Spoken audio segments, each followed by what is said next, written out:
हाँ दोस्तों, मेरा नाम है देवरत्न अग्रवाल। आप देख रहे हैं इस टेली को आपका चैनल। आज मैं आपको बताने वाला हूँ एक ओप्पो के मोबाइल है। ये A7 एक ओप्पो का मोबाइल है। इसमें नहीं है लाइट। हम इसमें लाइट बनाएंगे और किस तरह से इसमें लाइट बनाते हैं। किसी भी टेक्नीशियन ने इसमें जो काम किया है काफी बेहद हद तक इसके आईसीओ के सारे पैड ओपन कर दिए हैं। तो इसकी लाइट ऐसी कैसे काम करती है तो वो समझाने के लिए इधर आइए। तो यहाँ पर दिखाइए, यहाँ पर नीचे मैंने जैसे मैं बताता हूँ एक एंडलेस सोल्यूशन हमने यहाँ पे बनाया हुआ है, जो आप यहाँ पे देख सकते हैं। तो यहाँ पे पूरा आईसी की इंफॉर्मेशन दी हुई है। ये ओप्पो A7 दोस्तों अभी तक मार्केट में इसका स्कीमेटिक नहीं है, फिर भी हमने इसके आईसी की इंफॉर्मेशन बनाई है।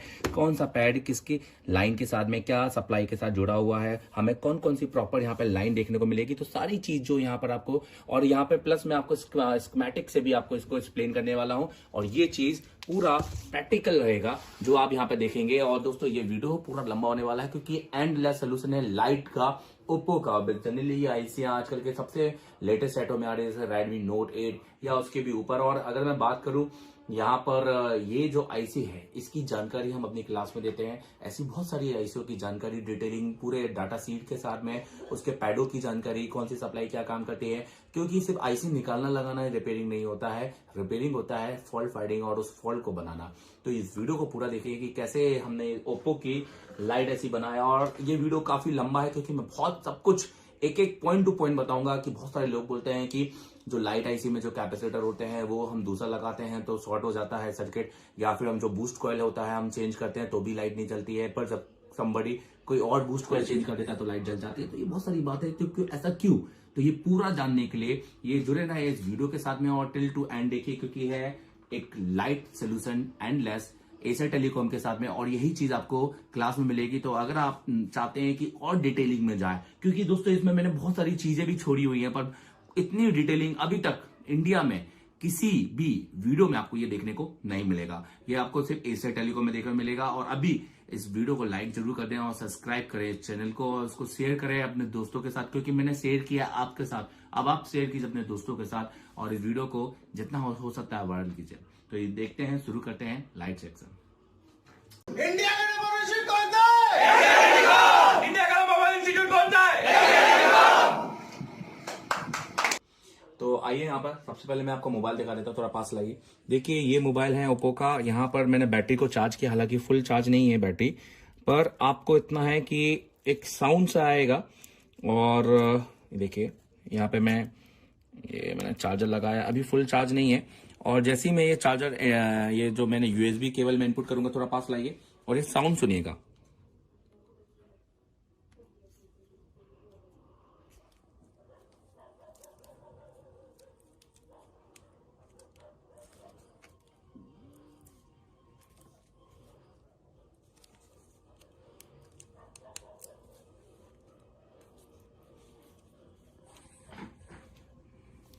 ओके, ये निकला हुआ है, ये देखिए एक साउंड सा आया था। यहाँ पे मैं एम्पियर दिखाना चाहता हूँ, एम्पियर 0 ले रहा है।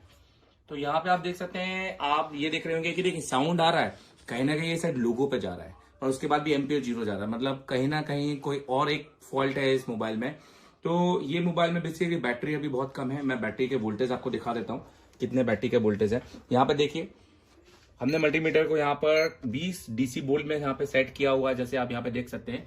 ठीक है, अब यहाँ पे हम प्रूफ लेंगे और इसके हम बैटरी को चेक करते हैं कि इसकी बैटरी की क्या हेल्थ है। तो देख सकते हैं आप ऊपर, तो देखिए यहाँ पे P- लिखा हुआ है, डेट मीन बैटरी का नेगेटिव पॉइंट है, और P+ मतलब पॉजिटिव प्लस है। सो हम यहाँ पर माइनस प्रोब माइनस पर रखेंगे और प्लस प्रोब हम रखेंगे P+ पर।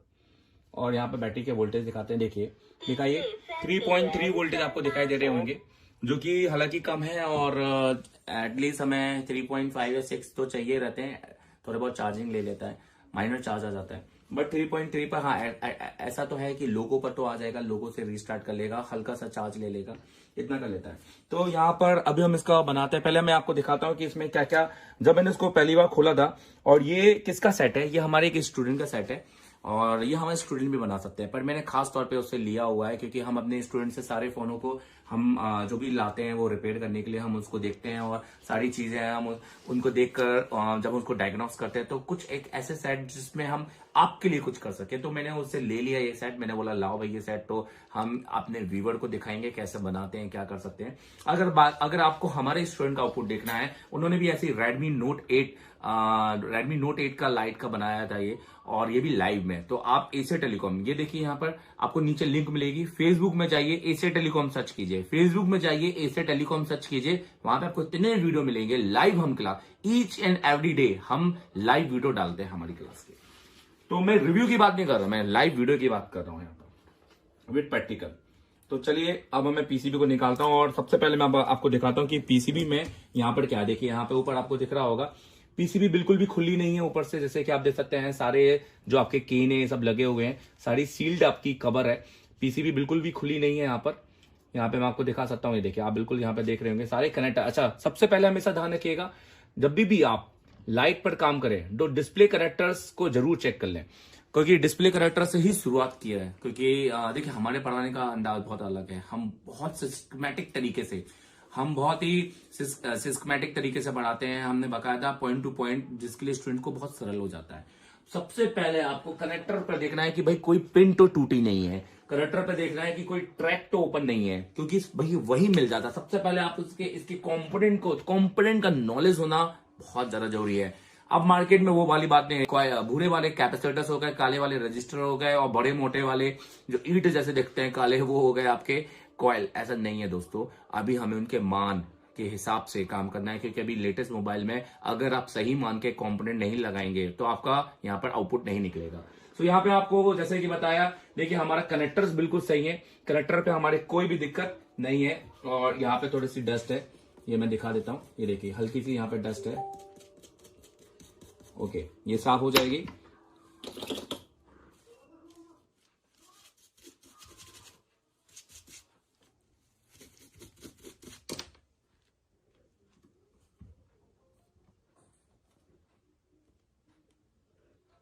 तो देखिए कनेक्टर हमारा बिल्कुल ओके है, कनेक्टर में हमारा कोई दिक्कत नहीं है। अब जब मैं यहाँ पर लाइट में जब हमने पीछे देखा, हमेशा सबसे पहले ना जब भी आपके पास फोन आए तो सबसे पहला पॉइंट मैंने क्या बोला, पीसीबी को आप डायग्नोस करो। डायग्नोस मतलब आई स्कैनिंग करो। आई स्कैनिंग बहुत ज्यादा जरूरी है, मतलब आपको देखना चाहिए एक एक कंपोनेंट, वाटर डैमेज हो या कुछ भी हो, गिरा भी हो, देखो कहीं पे कोई आईसी टूटी तो नहीं है, कोई कंपोनेंट निकला तो नहीं है, कोई केन मोड़ा तो नहीं है, कोई कहीं से बैंड तो नहीं है। अगर मान लो जैसे ये कहीं किसी टेक्नीशियन से आता है तो ये चेक करो कि कोई सेक्शन में कोई काम हुआ तो नहीं है। तो यहाँ पर देखो हमको जनरली क्या काम देखने को मिला है कि यहाँ का जो स्केन है ये निकला हुआ है।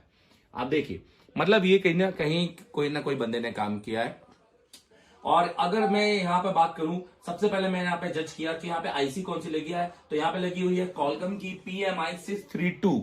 तो यहाँ पे आपको देखो मेन सेकेंडरी आईसी देखने को मिलेगी, कॉलकम की डीसी टू डीसी कन्वर्टर होता है, इसको डीसी टू डीसी क्यों बोलते हैं, बहुत सारी चीजें। अगर मैं बात करूं कि सर इसको डीसी टू डीसी भी बोलते हैं, क्या क्या ये लाइट भी होती है, नहीं ये लाइट नहीं है। बहुत सारे लोग बोलते हैं सर PMI लाइट होती है, हर PMI लाइट नहीं होती है दोस्तों। तो आप देखेंगे कि इसके पास में ना एक कंपोनेंट देखो, एक निकला हुआ देखो पूरा। अच्छा, इसको निकाला कैसे है, ये देखो जो बूस्ट कॉइल लगा था यहाँ पर, और बूस्ट कॉइल का आप देखेंगे कि उसके नीचे का जो कंपोनेंट का जो पार्ट होता है वो भी इसमें अभी तक चिपका हुआ है, वो भी ठीक तरीके से नहीं निकाला। और यही रीजन है कि यहाँ पर ये एम्पियर शायद नहीं ले रहा हो, क्योंकि ये चार्जिंग आईसी है आपकी, this one your charging IC and with ये ओबीपी सर्किट यहाँ पे लगा हुआ है। तो हम यहाँ पे बूस्ट कॉइल लगाएंगे तो मे बी यहाँ पे हमें चार्जिंग के भी आपको एम्पियर यहाँ पर डिटेक्ट हो सकते हैं। आप देखिए यहाँ पर हल्के से आपको देखिए कंपोनेंट यहाँ पे टूटा हुआ देखिए बूस्ट कॉइल यहाँ पे आप देखिए ये टूटा हुआ दिखाई देगा। आप थोड़ा सा और देखेंगे तो यहाँ पे देखिए कंपोनेंट यहाँ पे देखिए इस तरह से मुड़ा हुआ, मतलब इसको लगाया है गलत तरीके से, बिठाया होगा मे बी, और हो सकता है ये आईसी को भी यहाँ पे इन्होंने रिवॉल्व करके लगाया हो। और उसके बाद तो देखिए सबसे बड़ी बात जो इस सर्किट में लाइट सेक्शन तो इजीली बहुत सारे टेक्नीशियन बना लेते, बस प्लेन नहीं कर पाते, हम करेंगे प्लेन। और वर्ल्ड लेवल क्लास जो एजुकेशन बोलते हैं, जो हम देते हैं वर्ल्ड क्लास ट्रेनिंग जो एशिया टेलीकॉम में मिलती है, तो खैर हम यहाँ पे बताते हैं। तो देखिए यहाँ पर आपको ये लाइट आईसी को देखो किस तरह से दिख रही है, थोड़ा इसको यहाँ पे जूम करके दिखाइए। पूरे पैड ये देखिए 1 2 3 4 5 6 7 7 पैड, 12 बॉल का आईसी है, 7 पैड निकले हुए हैं, आईसी निकली हुई है। आप देखेंगे यहाँ पर कुछ कंपोनेंट यहाँ से भी निकले हुए हैं, गायब हैं। और ये इसके सारे कंपोनेंट हो गए लाइट के, ये इसका डायोड हो गया, ये इसका मेन बूस्ट कॉइल हो गया, मेन फिल्टर हो गया, मेन आपके इनपुट आपका इंडक्टर हो गया और ये मेन फिल्टर हो गया, तो ये सारे कंपोनेंट लगे हुए हैं और लाइट का इन्होंने सीन बहुत तगड़ा बना के रखा हुआ है। दोस्तों बहुत ज्यादा दिक्कत होती है कि 12 वोल्ट का निकला हुआ है, कौन सी आईसी लगा है, क्योंकि बहुत ज्यादा दिमाग यहाँ पे खर्च होता है, क्योंकि 12 वोल्ट में बहुत सारी आईसी आती है, D6, D7, D8, अरे यहाँ पे इवन D8 भी आती है। उसके अलावा एक नई आईसी भी आती है LM करके, बहुत सारी नई सीरीज है। आप सर्किट में कैसे पता करें कि इसमें कौन सा लगता है, क्योंकि कई बार ये बूस्ट कॉइल आपको जो यहाँ पे दिखाई दे रहा है ये इसके B3 और D3 में लगता है, कई बार A3 और C3 में लगता है। तो ये सारी चीजें हैं, पता करना बहुत ज्यादा दिक्कत जाती है। पर अगर आप खुद से ढूंढते रहेंगे ना तो दोस्तों समय निकल जाएगा, 5G भी आ जाएगा, 6G भी आ जाएगा, इतने पीछे हो जाएंगे कि आपकी दुकान वाले आपके मोबाइल बनाएंगे।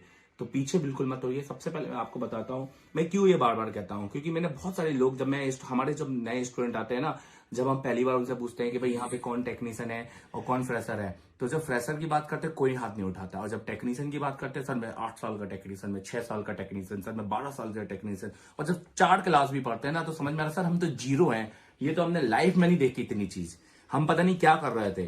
तो जनरली फैक्ट क्या है, सिर्फ यूट्यूब से हल्की सी जानकारी मिल सकती है, प्रोफेशनल काम नहीं किया जा सकता है और कभी भी लाइफ में अपडेट नहीं हो सकते आप। अगर अपडेट होना है तो किसी न किसी अच्छे इंस्टीट्यूट को जरूर ज्वाइन करें, जो आपको एक स्टैंडर्ड लेवल पे काम दिखा रहा हो, जो आपको काम भी दिखा रहा हो स्टूडेंट के रिव्यू के साथ में, और ये भी बता रहा हो कि स्टूडेंट का भी कुछ आउटपुट है, सिर्फ बोल के नहीं, पर ये है कि हाँ दिखा के किसी स्टूडेंट से कुछ काम करवा के। हमारा क्या फंडा है, हम तो अलग चलते हैं, हम एक से नहीं, हम पूरी लाइन पे टेबल बैठे हुए सारे स्टूडेंट से प्रैक्टिकल यहाँ पे काम करवाते हैं। नहीं है तो हमारे फेसबुक, फिर से बोल रहा हूँ, फेसबुक में जाइए, नीचे लिंक दी हुई है, मेन है, आप फेसबुक में एशिया टेलीकॉम सर्च कीजिए, वहां पे बहुत सारे वीडियो लाइव जुड़िए, फॉलो कीजिए और देखिए कि हम वहां पे क्या काम करते हैं। तो दोस्तों चलिए शुरू करते हैं। सबसे पहले आपको एक्सप्लेन करता हूँ कि लाइट आईसी कैसे वर्क करती है और कौन सी लाइट आईसी लगी है और कैसे पता करें कि कैसे लाइट आईसी हम पहचाने। तो बहुत से तरीके, क्योंकि उसको जानने के लिए हमें सबसे पहले पता होना चाहिए कि कितनी लाइट आईसी हैं, उस लाइट आईसी के क्या इनपुट होते हैं। हर आईसी के कुछ ना कुछ सप्लाई होती है और मेन सप्लाई को पकड़ के ही हम सारी सप्लाई को जान सकते हैं। तो चलिए इधर आइए। तो यहाँ पर जैसे कि हमेशा मैं आपको बनाता हूँ एक एंडलेस सोल्यूशन, और सारी चीज यहाँ पे मैंने लिखी हुई है, पर मैंने एंडलेस नहीं लिखा हुआ। मैं आपको दिखाता हूँ, यहाँ पे सारी चीज मैंने यहाँ पे लिखी हुई है पर एंडलेस नहीं लिखा हुआ। तो यहाँ पे सबसे पहले छोटे में लिख देते हैं endless solution by Devratna Agarwal Asia telecom team की तरह। देखिए हम कोई इंडिविजुअल नहीं है, हम पूरी टीम की तरफ से यहाँ पे मेहनत करते हैं। तो सबसे पहले आपको यहाँ पर क्या देखने को मिलेगा, यहाँ पे आपको 12 वोल्ट की आईसी देखने को मिल रही है। जैसे कि आप यहाँ पे देखेंगे, थोड़ा यहाँ पे जूम करके दिखाइए, देखिए यहाँ पे आपको 12 वोल्ट की आईसी देखने को मिल रही है, जो कि ये देखिए ये 12 वोल्ट की आईसी है, जो कि पूरे पैड ओपन यहाँ पर है। यहाँ दिखाइए, इवन यहाँ पे नोज कट पॉइंट भी हमें देखने को नहीं मिल रहा है। तो सबसे पहले अब यहाँ पे क्या क्या आपको देखने को मिलेगा। इस आईसी का दोस्तों बेसिकली नाम है LM3697YFQR। अगर हम चाहें तो हम इसको गूगल में डाल सकते हैं और इसका हम आईसी का नाम भी हमें निकल के आ जाएगा। हालांकि आईसी के ऊपर भी कुछ वर्डिंग होती है, मैं आपको वो वर्डिंग बताऊंगा कि क्या लिखे होते हैं। बेसिकली इस आईसी के जो 12 पैड होते हैं, उन 12 पैडों में क्या क्या सप्लाई मेन होती है। तो यहाँ पे हम दिखाते हैं क्या क्या सप्लाई मेन होती है। तो यहाँ होती है मेन BPH लाइन, जो कि इनपुट सप्लाई होती है। फिर होती है PP LCM एनोड लाइन, ये होती है पावर प्लस LCM, जो कि हमारा डिस्प्ले होता है। और एनोड मतलब जो हमारे डिस्प्ले के ऊपर जो स्ट्रिप लगी होती है, एनोड जो हमारी LED होती है उसका जो प्लस सिरा होता है वो एनोड लाइन, उसको एनोड कहते हैं। तो ये उसकी लाइन है। वैसे ही PP LCM कैथोड लाइन होती है, क्योंकि जो डायोड का एक सिरा एनोड और एक सिरा कैथोड होता है, क्योंकि हमारी जो LED होती है वो डायोड की तरह होती है। तो और जो चौथा मेन होता है वो EN सिग्नल, यहाँ पे हमें मेन EN सिग्नल हमें बनाना होता है, क्योंकि लाइट आईसी बेसिकली दोस्तों कैसे काम करती है, वो बटन से काम करती है, पावर की। जब हम पावर की को प्रेस करते हैं और वो ऑन होता है तो EN एक्टिवेट हो जाता है। जब वो स्टैंड बाय पे चला जाता है तो EN उसका डीएक्टिवेट हो जाता है, ताकि आपका जो बैटरी है वो ड्रेन ज्यादा ना हो और आप जो हमारा कस्टमर है वो ज्यादा अच्छा बैटरी यूज कर सके।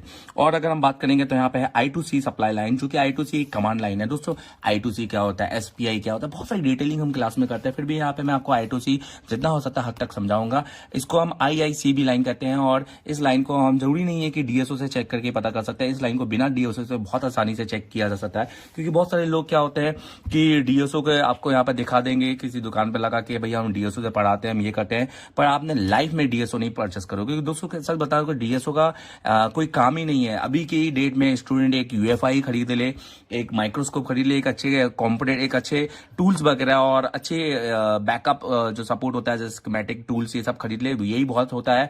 20-30 हजार के डीएसओ कोई भी परचेस नहीं करता है। तो मैं फिर भी बता दूं, फिर भी ये बिना डीएसओ के लाइन कैसे चेक की जा सकती है ये भी हम इसमें बताते हैं। और उसके साथ में यहाँ पे बात करते हैं सीएबीसी की लाइन, ये बहुत इंपॉर्टेंट लाइन होती है, और वीएसएस की लाइन ये भी बहुत इंपॉर्टेंट होती है।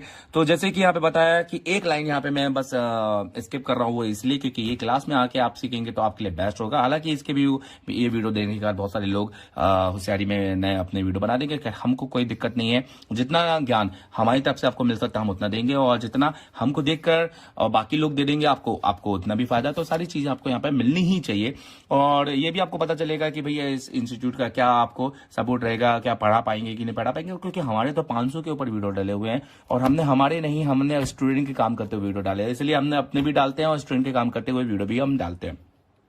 तो चलो और भी बातें ना करते हुए बहुत सारी बातें ना करते हुए हम देखते हैं कि सबसे पहले हम अपने आईसी में इनपुट वोल्टेज देखते हैं। तो क्या हमारे यहाँ पर B3 पर इनपुट वोल्टेज 4 वोल्टेज यहाँ पे हो रहा है, जो कि 2 कैपेसिटर लगे होते हैं। मैंने एक ही कैपेसिटर लगाया, तो जरूरी नहीं है कि मैं 2 कैपेसिटर लगाऊं। और उसके साथ में एक इनपुट में सीरीज कनेक्शन पे एक कॉइल लगा हुआ है, नॉर्मल कॉइल है, और जिसको हम सर्किट डायग्राम में B से शो करते हैं। और जो लाइन BPH मतलब आपकी वोल्टेज फ्रॉम पावर आईसी से DC टू DC आईसी से आपको मिलती है। जैसे आप बैटरी लगाएंगे यहाँ पर 4 वोल्टेज मिलेगा आपको एक पैड पर, और जब तक यहाँ पे 4 वोल्टेज नहीं आएगा ये एक्टिवेटेड नहीं होगी। तो एक्टिवेट करने के लिए हमें यहाँ पे 4 वोल्टेज देना जरूरी है दोस्तों। और इस लाइन पे जो लगा हुआ कैपेसिटर होता है वो जनरली 10 माइक्रोफेराड या फिर 1 माइक्रोफेराड का होता है, और इसकी जो कैपेसिटी होती है वो झेलने की वो 10 वोल्टेज की होती है। ये देखना बहुत ज्यादा जरूरी होता है, क्योंकि कई बार अगर कोई भी कैपेसिटर यहाँ पे लगा दोगे तो लीकेज हो जाएगा या फिर सर्किट शॉर्ट हो जाएगा। हर एक कैपेसिटर यहाँ नहीं लगाने हैं, जो भी मेन कैपेसिटर यहाँ पे लगाना है उसकी एक वैल्यू होनी चाहिए या उसका सेक्शन होना चाहिए, तो ही आप लाइन सब सक्सेसफुल काम करेगी। बहुत सारे लोग कैपेसिटर हटा देते हैं, अगर कैपेसिटर हटा दोगे तो क्या फॉल्ट जाएगा, भाई बहुत सारे फॉल्ट आ सकते हैं। तो ये सारे फॉल्ट भी पता करने के लिए आपको क्लास ज्वाइन करना पड़ता है, क्योंकि ये अभी मेरा वीडियो कैपेसिटर पे नहीं है, ये मेरा वीडियो है इस सेक्शन पे। अगर मैं यहाँ पे बताऊं कि यहाँ पे आपकी नॉर्मल कॉइल लगी हुई है, और उसके बाद में ये लाइन जैसे इनपुट कही है, भाई इसी लाइन के साथ स्विचिंग करते हुए D3 पे यहाँ पे एक सप्लाई बूस्ट कॉइल के थ्रू आपको सीरीज कनेक्शन में दिया हुआ है, जो कि 4 वोल्टेज यहाँ से होते हुए यहाँ पे जाएंगे। और ये जो बूस्ट वोल्टेज है, जो कि यहाँ पे बूस्ट कॉइल है दोस्तों, कभी भी ध्यान रखना, बूस्ट कॉइल कभी भी बूस्ट वोल्टेज अपने ऊपर पैदा नहीं करता है, ये अपने आउटपुट की फ्रीक्वेंसी पर पैदा करता है। पर ये डिपेंड करता है कि सर्किट उसको कहां चाहता है। जैसे सर्किट इसको चाहता है D2 पर, और D2 से आउटपुट होकर ये उसको यहां पे मिलता है, जो कि +12 वोल्टेज पे बनता है, क्योंकि ये एक LCD है, ये IPS डिस्प्ले है, इसमें +12 वोल्टेज बनेंगे, और यही एक LED होता तो इसमें +7 वोल्टेज बनते। चलिए अगर मैं यहाँ पे बताऊं तो ये जो बूस्ट कॉइल होता है इसकी जो वैल्यू है वो है 10 माइक्रो हेनरी।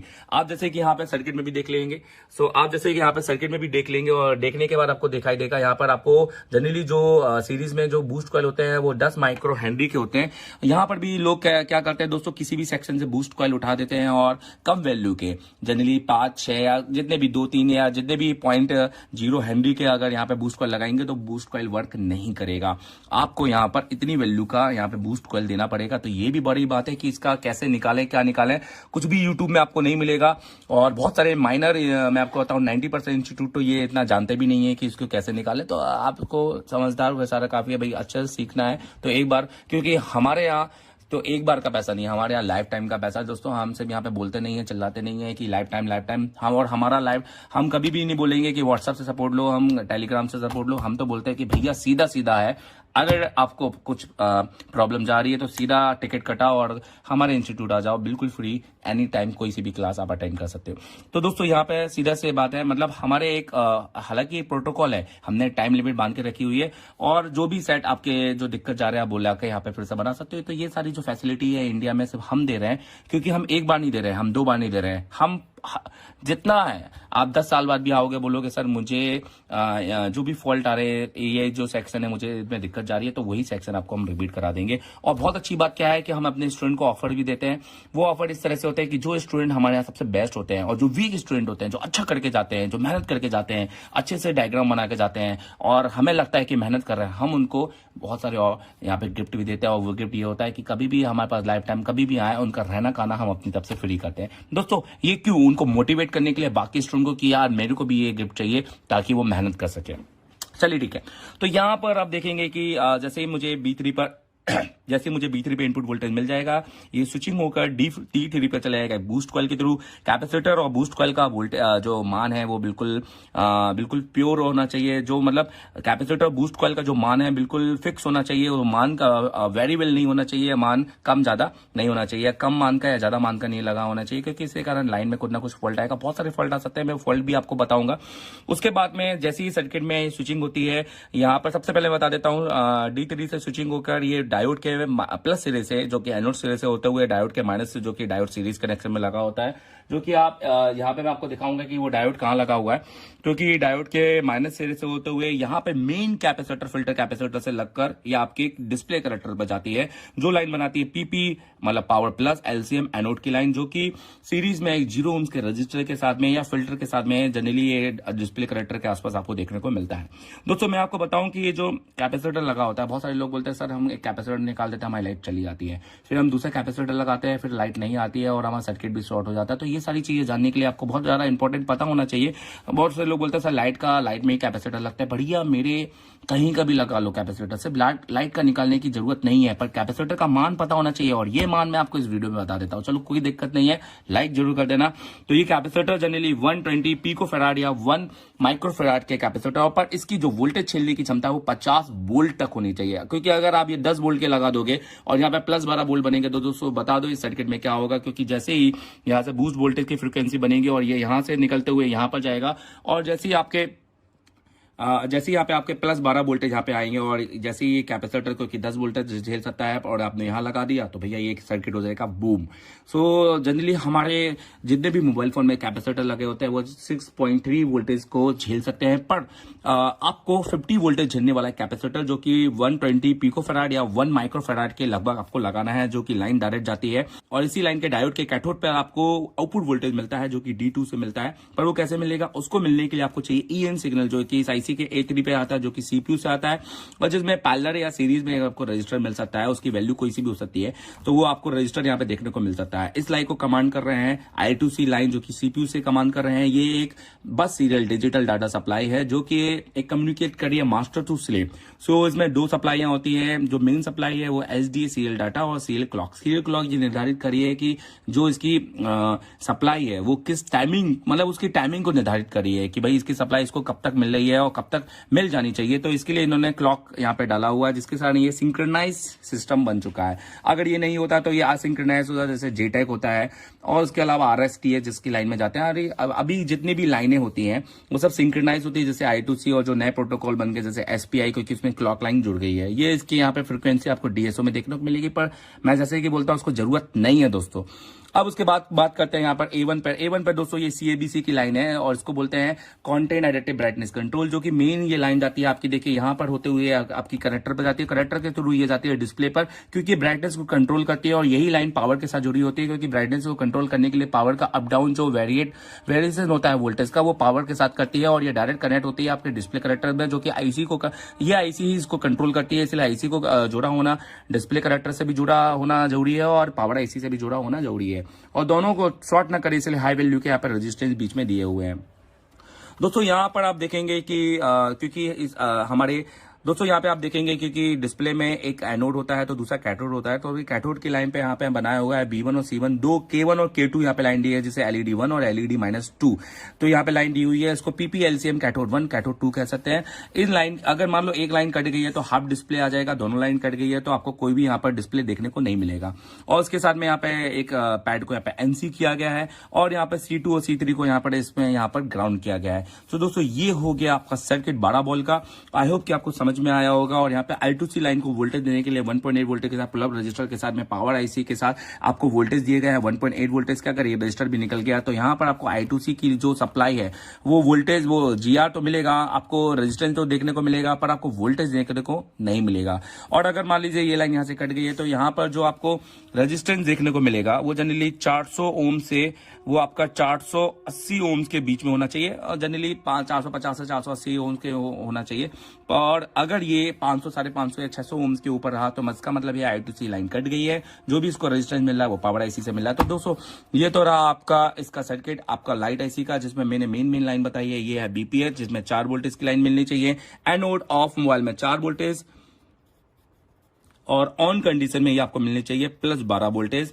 और LCM कैथोड इसमें 0.6 वोल्टेज मिलते हैं जब ये चालू होता है, और जब ये बंद होता है ऑब्वियस है कि इसमें 0 वोल्टेज मिलेंगे। EN सिग्नल यहाँ पे 1.8 वोल्टेज मिलना चाहिए।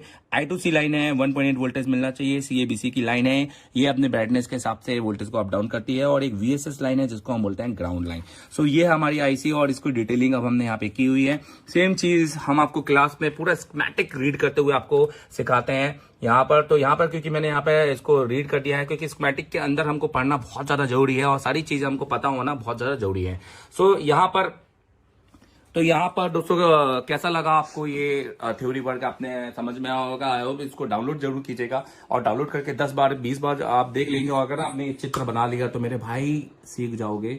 और इसके साथ में ये सिर्फ नहीं है, क्योंकि लाइट IC सिर्फ लाइट IC सिर्फ 12 बॉल की नहीं आती है, वो 9 बॉल की भी आती है। 12 बॉल में भी 2 सर्किट होते हैं। उसके अलावा लाइट IC आजकल ग्राफिक्स IC के साथ भी आने लगी है। तो वो कैसा 16 लाख का कैसा पुराना हो गया, पर वो अभी नया आता है जो बॉल में आता है 30 बॉल के, और बहुत अलग अलग बॉलों के भी आते हैं। तो वो कैसे बनाएंगे सीखना है तो एशिया टेलीकॉम के साथ जुड़ना ही पड़ेगा, क्योंकि अगर एक बार का पैसा देना है या फिर लाइफ टाइम का पैसा देना है, ये भी आप ध्यान रखना।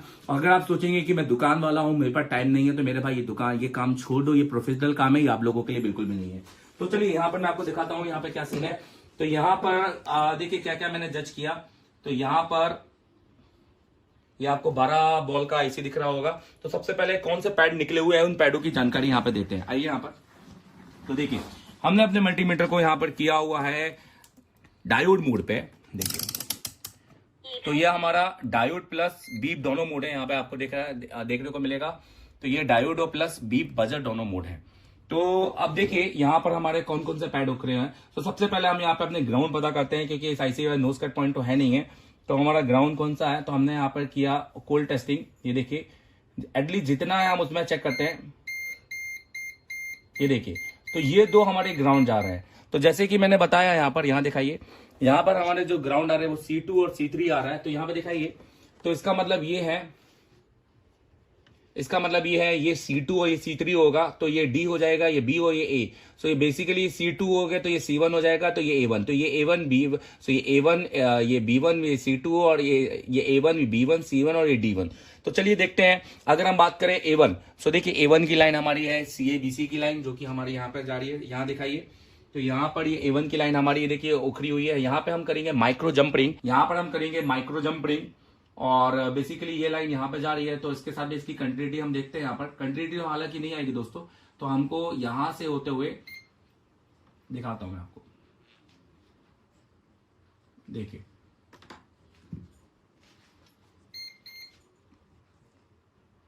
हमको यहां से एक स्केच करके यहां से हम इसको जंपर ले सकते हैं, और उसके बाद में हम देखेंगे कि ये लाइन किस और कंपोनेंट के साथ में बीट तो नहीं मार रही है।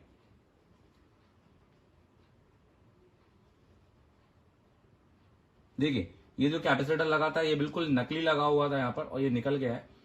क्या हम ये कैपेसिटर लगा देंगे। अभी मैं कैपेसिटर हटा रहा हूं।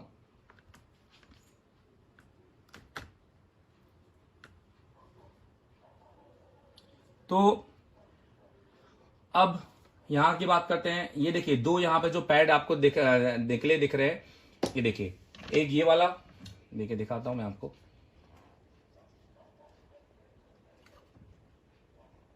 देखिए ये वाला हो गया A1, ये हो गया B1 और ये C1। सो ये B1 और C1 है आपके 2 कैथोड के पॉइंट, जो हम यहाँ से माइक्रो जंपरिंग लेके पहले यहाँ पे GR भी चेक कर लेंगे। ये हो गया आपका यहाँ पर A1 B1 C1, और ये C1 और D1, और D1 के बाद D2 आपका आउटपुट है। तो यहां से हम जंपर ले लेंगे और एक बार इसकी कंटिन्यूटी चेक कर लेंगे कैपेसिटर के साथ, जो कि बीप मारनी चाहिए डायोड के माइनस के साथ में, तो वो भी हम चेक कर लेंगे।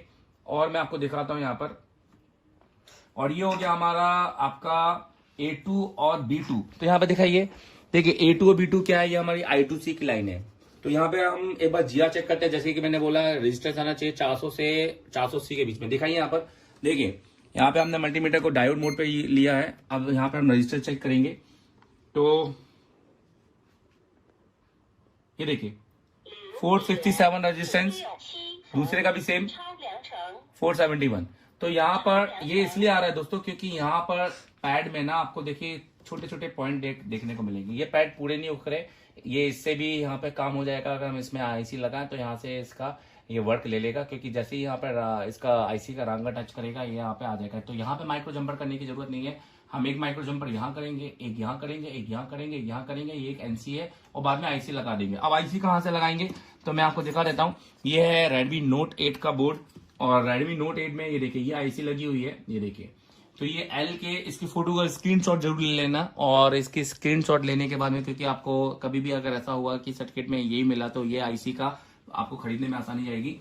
LKJ QBH लिखा हुआ है BGC8, तो ये आईसी है। सेम ये आईसी यहाँ इस बोर्ड में लगी थी, तो यही आईसी निकाल के हम इस बोर्ड में लगाएंगे और इसका लाइट चेक करेंगे। तो ये पूरा वीडियो आप देखते रहिएगा। इस कैपेसिटर को हम सही करेंगे, इसको अच्छे से लगाएंगे और हमारे पावर आईसी के बगल में एक बूस्ट को लगाएंगे।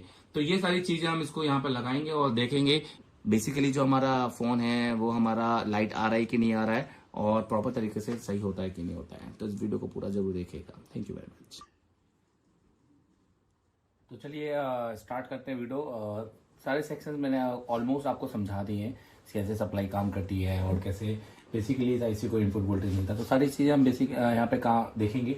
हमारा सबसे पहला मेन पॉइंट क्या बनेगा, देखो क्योंकि यहाँ पर समझने वाली बात यह है कि कंपोनेंट सारे लगे हुए हैं और सिर्फ पैड ओपन है। तो मैं सबसे पहले माइक्रो जंपरिंग कर लेता हूँ और माइक्रो जंपरिंग करने के बाद में हम इसमें आईसी लगा देते हैं और जीआर यहाँ पे हमने चेक कर लिए हैं और ये वाले पैड के साथ में एक कंपोनेंट यहाँ पे लगा हुआ है। फिर यहाँ पे सीएबीसी की लाइन हम बाद में चेक करेंगे, आईसी लगा के एक बार आउटपुट चेक करेंगे और हमारे पावर आईसी के बगल में बूस्ट कॉइल, ये दो चीज मैं यहाँ पे लगा देता हूँ और इसके बाद में देखते हैं कि हमारा आउटपुट क्या जाता है और फिर उसके हिसाब से फिर हम आगे वर्क करेंगे। तो चलिए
तो देखिए दोस्तों, यहाँ पे हमने कंप्लेन कर लिया, हमारा माइक्रोसॉफ्ट पर काम हो गया। यहाँ पर हमने थोड़ा सा वीडियो को फास्ट किया ताकि हमारा यहाँ पर ज़्यादा टाइम हम ना खींचे। हमने कोशिश किया ज़्यादा टाइम आपको समझाने की, ठीक है, क्योंकि ये काम बहुत आसान होते हैं, या आप लोग बहुत आसान से कर लेंगे। हमारा एक स्टूडेंट इसमें माहिर होता है। तो यहाँ पर हमने कर लिया। अब मुझे यहाँ पे एक आईसी बिठाना है और यहाँ पर एक बूस्ट कॉइल लगाना है। तो मैं क्या करता हूँ कि ये मेरे पास नोट 8 है और इसमें सेम ये आईसी लगी है, ठीक है। तो यहाँ से उठा लेते हैं ये आईसी और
देखिए यहाँ पर मैं आपको दिखाता हूँ कि मैंने यहाँ पर ये 2 बूस्ट कॉइल और यहाँ पर ये light IC full micro jumpering यहाँ पर हमने की है, ये आप देख सकते हैं।